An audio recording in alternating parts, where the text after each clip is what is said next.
എല്ലാവരും ഇങ്ങോട്ട് നോക്കി. പലരും ചോദിക്കുന്നുണ്ട്, ഹസ്കർ എന്ന് പറയുന്ന നമ്മുടെ ഈ വക്കീൽ സാർ പറയുന്നുണ്ട്, അമ്മയൊക്കെ കെട്ടി ഇറക്കിയതാണ്, അമ്മയുടെ പിന്നിലൊക്കെ ആരൊക്കെ ഉണ്ട്.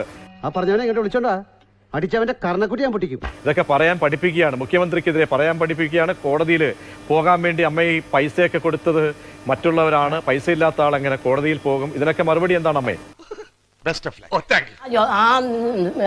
സ്വപ്നനെ പഠിപ്പിച്ചില്ല, ചരിതേനെ പഠിപ്പിച്ച പിണറായി. ആ പിണറായി എന്നാ പഠിപ്പിച്ചത്. ഇനി ഇവിടെ നിന്നാൽ എന്റെ പണി പോവും. ഇവിടെ വേറെ ആരുമല്ല, ആ വണ്ടിപ്പെരിയാറിൽ കിടന്ന ആ കൊച്ചിന്റെ ആ കൊന്നവൻ ആ SFIയുടെ ആ നേതാവും കൂടി എന്നെ പഠിപ്പിച്ചത്, അല്ല കോൺഗ്രസ്സുകാരല്ല. എനിക്ക് മുസ്ലിം ലീഗിൽ പോകാം, എനിക്ക് BJP പോവാം, RCC പോവാം. എനിക്ക് ഈ പിണറായിയുടെ കൊണ്ടകടെ അനുവാദമൊന്നും വേണ്ട, അത് സർട്ടിഫിക്കറ്റ് ഒന്നും വേണ്ട. എനിക്ക് അവരുടെ വീട്ടിൽ നിന്ന് കൊണ്ടുവന്ന ശ്രീധനല്ല ഞാൻ ചോദിച്ച, ആ കൊണ്ടോട് പറ. ഉളുപ്പുണ്ടടാ ചക്കണക്ക്. അവന്റെ ശ്രീധനല്ല ഞാൻ ചോദിച്ചത്, ഞങ്ങളുടെ അവകാശപ്പെട്ടതാ. ഒരേ കട്ടിലേ കിടത്താരെയൊക്കെ എടുത്തോണ്ട് പോയി കട്ടിലേ കൊണ്ടുപോയി വോട്ട് ചെയ്തതേ ഇവന്റെ കുടുംബം നന്നാക്കാൻ തന്നെയല്ല, ജനങ്ങളെ കൂടെ നോക്കാൻ വേണ്ടി വോട്ട് കൊടുത്തത്. അയാളുടെ കുടുംബത്തിലെ സ്ത്രീധനം ഞങ്ങൾ ചോദിക്കുന്നില്ല.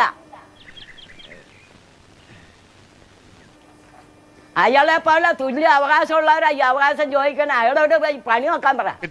മുതലും പലിശ ചേർത്ത് കിട്ടി. അയാൾ ആരാന്നാ? അയാൾക്കടെ തട്ടിയിട്ടൊന്നും വേണ്ട, ഏത് പാർട്ടി വേണമെന്ന് ഞാൻ നഴ്സറിയിട്ട് പോകും. ഇതെല്ലാം എൻ്റെ സൗകര്യത്തിൽപ്പെട്ട. അയാൾക്ക് ചോദിക്കാൻ അർഹതയില്ല. അയാളുടെ സർട്ടിഫിക്കറ്റും വേണ്ട, ആ പിണറായിയുടെ അനുവാദവും വേണ്ട. എനിക്ക്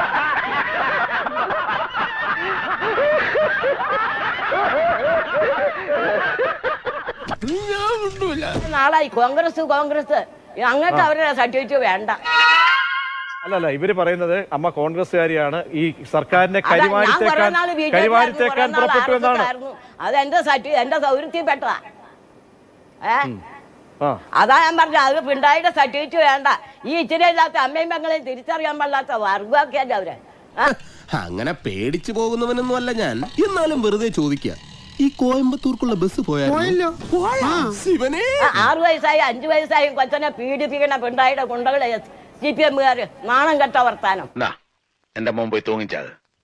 ഇതിനേക്കാൾ വലിയൊരു സഹായം അച്ഛന് ചെയ്യാൻ പറ്റില്ല. അവർക്ക് എന്നാ പറയാൻ നാണമുണ്ടോ അവർക്ക്? ജനം കാണുന്നുണ്ട്. ഇവർക്ക് 4-5 വയസ്സായ കൊച്ചകളെ പീഡിപ്പിക്കാൻ നാണമുണ്ടോ? ആയിട്ട് ചൂട്ട് പിടിക്കണു. ആ നേതാവിന് ചൂട്ട് പിടിക്കണു.